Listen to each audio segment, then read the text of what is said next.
नमस्कार प्रेक्षकांनो, मालिकेच्या आजच्या भागामध्ये आपल्याला पाहायला मिळणार आहे की ईश्वरी कशी हुशारीने त्या पक्याच्या घराचा पत्ता मिळवते आणि कनूपर्यंत पोहोचते. कारण तिथे गेल्यानंतर सुद्धा तो पक्या पैसे घेत असतो, पण कनूला काही अर्णवकडे देत नसतो. पण ईश्वरीने एकटीने तिथं पोहोचून कशा पद्धतीने कनूला वाचवत आहे हे आपल्याला पाहायला मिळणार आहे. अंजलीची इकडे वेगळीच नाटकं सुरू आहे, तिच्या डोक्यात वेगळंच सुरू आहे.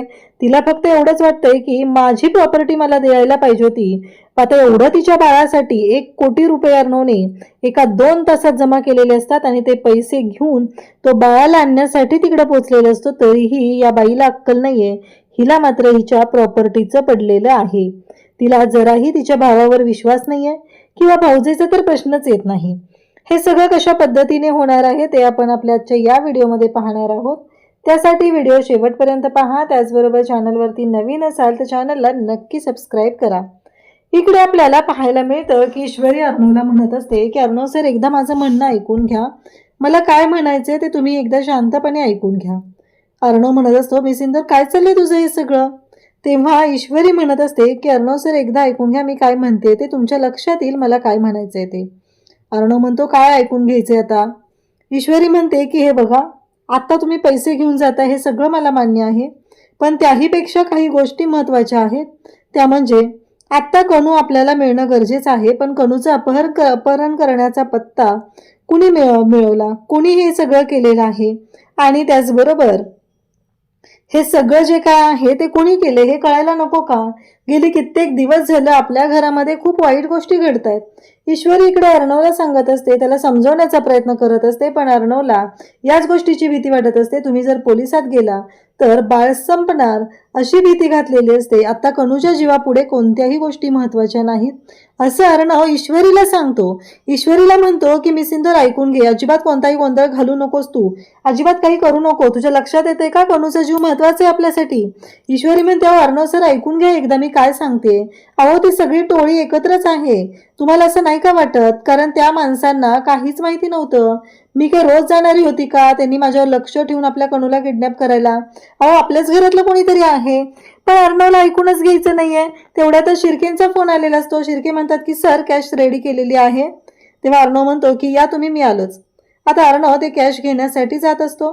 इकडे ईश्वरीच्या डोक्यात मात्र वेगवेगळ्या शंका सुरू आहेत. ईश्वरी म्हणते की अर्णव सरांनी ऐकायला हवं होतं, पण अर्णवने मात्र या कोणत्याच गोष्टी ऐकलेल्या नसतात आणि अर्णवने ईश्वरीला सुद्धा सांगितलेलं असतं की शांत राहायचं.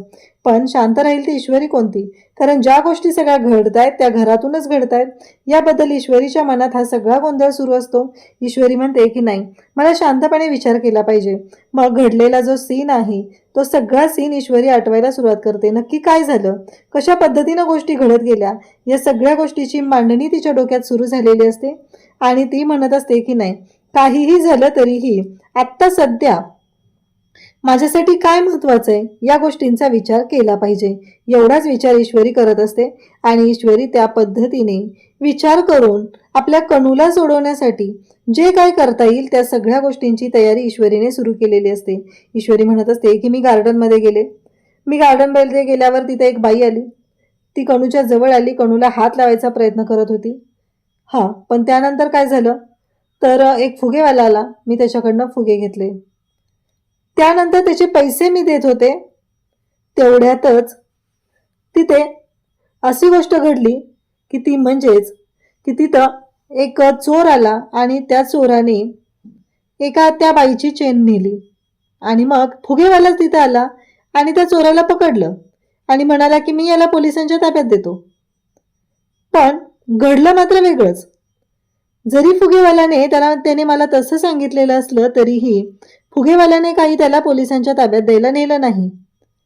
मग ती बाई तिथून गायब झाली. त्या बाईकडे मी पाहत होते, पण एक गोष्ट माझ्या लक्षात नाही आली, कारण ती चेन जी आहे ती त्या बाईच्या गळ्यात नव्हतीच. कारण मी त्या बाईच्या गळ्यात ती चेन पाहिलीच नाहीये. मग हे सगळं असं कसं झालं? म्हणजेच हे सगळं जे काय होतं ते कारस्थान होतं. आणि त्याच वेळेस तिला आठवतं तो फुगेवाला तिथं आलेला असतो. फुगेवाला म्हणत असतो की बाळाला फुगे घ्या, ताई बाळाला फुगे घ्या. चोर तिथे येतो, चोराने ह्या सगळ्या गोष्टी केलेल्या असतात. हे सगळं ईश्वरी आठवत असते. ईश्वरीला मात्र कळतच नसतं की हे सगळं काय चाललंय. म्हणजे या सगळ्या मागे आता ईश्वरीच्या लक्षात येत असतं की या सगळ्या मागे कोणाचा तरी हात आहे. म्हणजेच हे सगळं जे काही घडत असतं त्यामध्ये अशी व्यक्ती होती की हे तिघं एकत्र होते. या तिघांनी प्लॅन करून बाळाला उचललेलं आहे. ही गोष्ट ईश्वरीच्या लक्षात आलेली असते आणि आता मात्र ईश्वरी म्हणू लागते की नाही, काहीही करून मला आता तिथं गेलं पाहिजे. ईश्वरी म्हणते की बरोबर आहे. त्यावेळी त्या माणसाचा मोबाईल तिथं पडलेला होता आणि त्या माणसाचा मोबाईल त्याने उचलला नाहीये जाताना, तो तिथंच पडलेला असणार आहे. काही करून मला कनूकडे गेलं पाहिजे. आपल्या कनूला वाचवण्यासाठी जे काही करता येईल ते सगळी करायची तयारी माझी आहे, असा विचार ईश्वरीच्या डोक्यात सुरू झालेला असतो. आणि ईश्वरी म्हणत असते की नाही, कनूला तर सोडवायचंच आहे, पण हे सगळं करणारी जी व्यक्ती आहे त्याला सुद्धा आज ईश्वरी समोर आणणार असते. ईश्वरीने आज ठरवलेलंच असतं. ईश्वरी म्हणते, अरे देवा, म्हणजे हे सगळं जानबुजकी झालंय, म्हणजे याच्यामध्ये आपण ट्रॅपमध्ये अडकलो गेलोय. ही गोष्ट ईश्वरीच्या लक्षात आलेली असते आणि ईश्वरी म्हणत असते की नाही, आता काही करून मला कनूला वाचवायला गेलं पाहिजे. हे सगळं करणारी जी व्यक्ती आहे त्या व्यक्तीला जाऊन शोधून आता मला त्यांच्यापर्यंत पोहोचायचंय. फक्त आता तो एक मोबाईल आहे, तो मोबाईलच मला तिथपर्यंत नेऊ शकतो. इकडे शिर्के आलेले असतात. शिर्के म्हणत असतात की सर काय झालंय. तेव्हा मात्र इकडे अर्णव म्हणत असतो की नाही, तसं काही नाहीये. तेव्हा तो म्हणतो की नाही, अचानक तुम्ही एवढी कॅश मला मागितली ना म्हणून विचारलं. अर्णव म्हणतो की कनूला किडनॅप केलेलं आहे आणि त्या माणसाने 1 कोटी रुपयांची मागणी केली. तेव्हा शिर्केंचं म्हणणं असतं की तुम्ही पोलिसांना कळवायला हवंय. तेव्हा अर्णव म्हणतो की नाही, कनूच्या जीवासाठी मी काहीही करू शकतो, कारण तिचा जीव माझ्यासाठी खूप महत्त्वाचा आहे. कनूला मी काही होऊ देणार नाही, असं अर्णव सांगत असतो. शिर्केंना म्हणत असतो की त्याची काळजी तुम्ही करू नका, सगळ्या गोष्टी क्लिअर होतील, असं सगळं इकडे अर्णव सांगत असतो. तेव्हा शिर्के म्हणतात की ठीक आहे. आता शिर्केंना यातलं काही जाणून घ्यायचं नसतं. ईश्वरी मात्र घरातून बाहेर पडत असते. ईश्वरीलाही शोधाशोध करायची आहे, नक्की काय झालंय, कोणी गोंधळ घातलाय. ईश्वरी आता झाडाच्या मागे लपून बसते, कारण जर तिला अर्णवने आणि कोणी पाहिलं तर पुन्हा गोंधळ होईल. ईश्वरी कुठे चालली हा प्रश्न उभा राहील, म्हणून ईश्वरी तिथं शांतपणे बाजूला थांबते. आणि अर्णव त्याचबरोबर मामा सगळेजण तिथं असतात. ते सगळेजण विचार करत असतात की एवढे पैसे घेऊन आपल्याला गेलं पाहिजे. आणि तिथं त्या माणसाने एकदा का त्याने लोकेशन सांगितलं की त्या लोकेशनला त्याला पैसे नेऊन द्यायचे. ईश्वरी मात्र झाडाच्या आडून हे सगळं पाहत असते. तिच्या डोक्यात एकच सुरू असतं की नाही, मला लवकरात लवकर गेलं पाहिजे, तिथला मोबाईल शोधला पाहिजे, नक्की काय झालेलं आहे या सगळ्या गोष्टींचा शोध घेतला पाहिजे, एवढंच ईश्वरीच्या डोक्यात सुरू असतं. आणि त्याच वेळी ह्या सगळ्या गोष्टी जेव्हा घडत असतात तेव्हा ईश्वरी तिथं पोहोचते. ईश्वरी म्हणते की बाप्पा, गणू बाप्पा, प्लीज माझी मदत कर. हे सगळं कोण करतंय हे मला कळलं पाहिजे. या सगळ्याच्या मागे कोण आहे, या गोष्टीचा शोध मला घ्यायचा आहे. गणू बाप्पा प्लीज, असं म्हणत ईश्वरी आता तिथे शोधाशोध करत असते. हा माणूस इथे उभा होता, मग त्याच्या हातातून हा मोबाईल उडला आणि मग तो या ठिकाणी पडला असेल, असा विचार ईश्वरीच्या डोक्यात सुरू झालेला असतो. आणि त्याच वेळी ईश्वरीला तिथे झाडाच्या आत पडलेला मोबाईल इकडे ईश्वरीला सापडतो. आणि ईश्वरी म्हणते, पण आता हा मोबाईल मी अनलॉक कसा करू, कारण या मोबाईलला तर पासवर्ड आहे, मी कसं करणार आहे हे सगळं, हा विचार ईश्वरीच्या डोक्यात सुरू झालेला असतो. तेव्हा मात्र ईश्वरी विचारच करत असते की काय करावं लागेल, कशा पद्धतीने गोष्टी सोडवाव्या लागतील, या सगळ्याचा विचार ईश्वरी तिच्या डोक्यात सुरू असतो. आणि तेव्हा इकडे अंजली मात्र रडत असते. अंजली म्हणत असते की बाद झालं, माझी कनू आल्याशिवाय मी काही ऐकणार नाहीये कोणाचं, मला माझी कनू हवी आहे, माझी कनू नसेल तर मी काही करू शकत नाहीये, माझी कनू मला हवी आहे, एवढंच म्हणत ती रडत असते. आणि तेव्हा मात्र आजी तिला समजवण्याचा प्रयत्न करत असते की अगं अंजू, ऐकून घे, खा थोडं तरी. तेव्हा मामी मात्र आता लाडाची, जी कधी स्वयंपाक घर कुठं आहे ते तिला माहीत नाहीये, ती मामी तिच्या लाडक्या अंजलीसाठी तिथे येऊन पोहोचलेली असते. आणि ती म्हणत असते की अंजू, ऐकून घे जरा, मी काय सांगते ते, काही झालं तरी ह्या सगळ्या गोष्टी चुकीच्या पद्धतीने चाललेल्या आहेत, तुला हे सगळं ऐकावं लागणार आहे, तुला हे सगळं करायचंय, मला मान्य आहे, पण तू ज्या पद्धतीने हे सगळं बोलते करते ते चुकीचं आहे. मला माहिती आहे कनू नाहीये, पण कनूला अर्णव घेऊन येईल. अगं, त्याने तिच्यासाठी 1 कोटी रुपये जमवले आणि तो घेऊन पण चाललाय त्या माणसांना देण्यासाठी. तेव्हा अंजली म्हणते की नाही, मला अजिबात ते चालणार नाहीये, माझी कनू हवी आहे आणि त्याचं नाव पण घेऊ नको. लग्न झाल्यावर माणसं बदलतात हे मी आजपर्यंत ऐकलं होतं, पण इतकी माणसं बदलतात हे मला पहिल्यांदा कळलेलं आहे. एका शब्दानेही तो ईश्वरीला बोलला नाही, एवढं सगळं झालं तरीही. इकडे ईश्वरीला आता तो मोबाईल सापडलेला असतो. ईश्वरीला कळत नसतं की पोलिसात पण आपण जाऊ शकत नाहीये. मग नक्की काय करू मी, कशा पद्धतीनं गोष्टी सोडू, हा विचार ईश्वरीच्या डोक्यात चाललेला असतो. ईश्वरी त्याच गोष्टींचा विचार करत असते आणि तेव्हा मात्र ईश्वरी म्हणते की नाही, आता मला या सगळ्याच्या मुळाशी नीट शांतपणे विचार करूनच जावं लागणार आहे, तरच या गोष्टींचा मला शोध घेता येईल. तोपर्यंत इकडे रंभाचा फोन आलेला असतो आणि ईश्वरी तो फोन उचलते. तेव्हा रंभा म्हणते, कोण ग तू? आणि राजा, कुठे गेलायस रे तू राजा? आणि हा फोन कोणी उचललाय? तेव्हा ईश्वरी म्हणते की मी दीपाली, राजा नाही आहे इथं. आता मात्र रंभाच्या डोक्यात चिरट्यूब पेटते. रंभा म्हणते, काय तू कसा का सटवे, तू का फोन उचललायस? आणि कुठे गेला का तो बेवडा, भामट्या, असं म्हणत त्याला शिव्या देव्या देत असते. फुकणीचा असं म्हणत ती वेगवेगळ्या शिव्या देत असते. तेव्हा ईश्वरी म्हणते की काय झालं माहितीये का, इथं गार्डनमध्ये मी आले होते आणि इथं हा मोबाईल पडलेला मला रस्त्याच्या कडेला सापडला ना, आणि तो वाजला म्हणून मी फोन उचलला. तेव्हा ईश्वरी म्हणते, मला सांगा तुम्हाला तुमचा मोबाईल कुठं आणून देऊ? तेव्हा मात्र ती म्हणते की नाही, मला सांगा, मी येते तिथं. ईश्वरी म्हणते की नाही, त्याची काही गरज नाही आहे, मला सांगा पत्ता, मी पोचते. मग ती पत्ता देते. मग ईश्वरी म्हणते की चला, एक संधी मला मिळालेली आहे आणि आता लवकरात लवकर त्या पत्त्यावर पोहोचलं पाहिजे. इकडे वल्लरी त्या माणसांचा फोन आलेला आहे म्हणून बाहेर आलेली असते. ती म्हणते, काय रे, आत्ता का फोन केलाय? तेव्हा ती लोक तिला म्हणत असतात की हे बघा, कसं आहे माहिती आहे का, आम्हाला कळलं पाहिजे, आम्ही यातमध्ये अडकलं नाही पाहिजे, एवढं लक्षात ठेवा. आणि नक्की ते येतील ना पैसे घेऊन? ती बाई तेवढी त्यांच्याबरोबर यायला नको या. ती बाई आली तर खूप मोठा गोंधळ होईल, कारण ती बाई लय आगाव आहे. कारण मगाशीच आम्ही बघितलंय, तिला घेऊन येऊ नका आणि तुम्ही या त्यांच्याबरोबर, असं सगळं सांगितलं जात असतं. तेव्हा वल्लरी म्हणते, हो मी पण त्यांच्याबरोबर येणारच आहे, त्याची काळजी करू नका तुम्ही, आणि मी जे सांगेल तेच करायचे, अजिबात तोंड उघडायचं नाही आहे. तुमचा हिस्सा तुम्हाला मिळून जाईल आणि माझा हिस्सा घेण्यासाठी तिथे यावंच लागेल. आणि जर तुम्ही माझा हिस्सा द्यायला मला नकार दिला तर मी काय करू शकते याचा अंदाज तुम्हाला नाही आहे. म्हणजे त्या 1 कोटी रुपयातला वल्लरीचा हिस्सा पण आहे बरं का प्रेक्षकांनो. म्हणजे त्या 1 कोटी रुपयातले पैसे वल्लरीलाही हवे आहेत.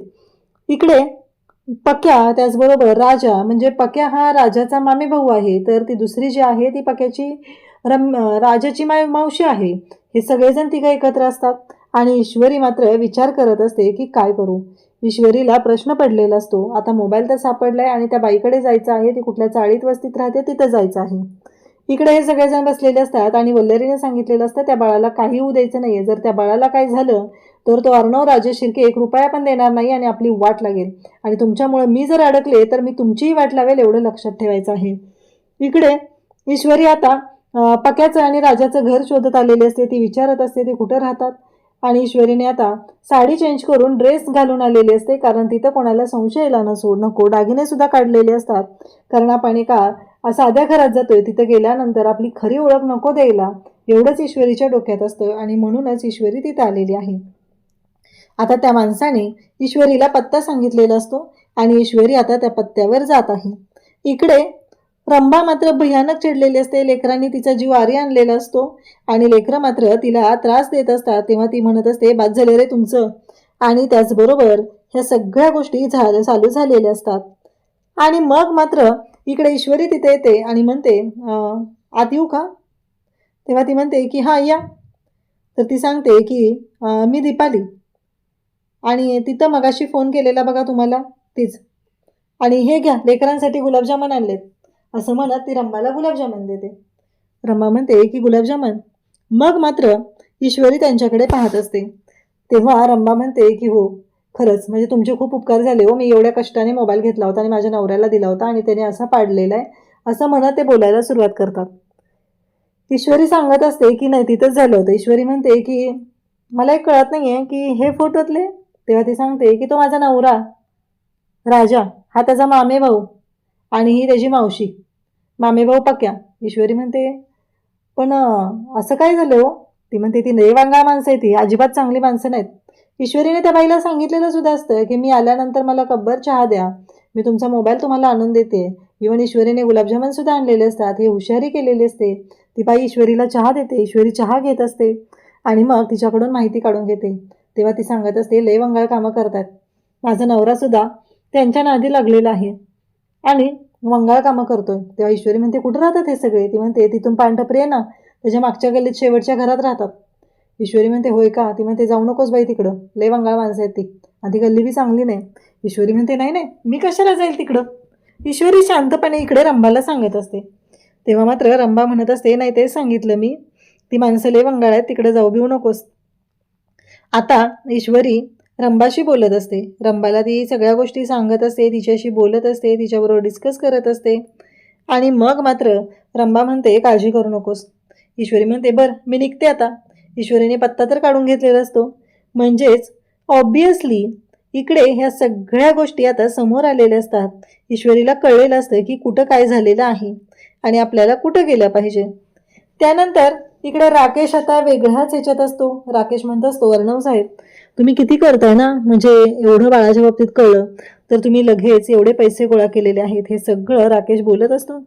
तेव्हा अर्णवला तो सांगू लागतो की मला कळत नाहीये, म्हणजे मला अंजली मॅडम नेहमी म्हणतात की तुमचं आणि माझं पटत नव्हतं, खूप भांडणं होती वगैरे, पण या गोष्टींवर माझा विश्वास बसत नाहीये. मला कळत नाहीये की अंजली मॅडम मला असं का सांगतायत ते, पण जे काय आहे ते चुकीचं आहे एवढंच मला माहिती आहे.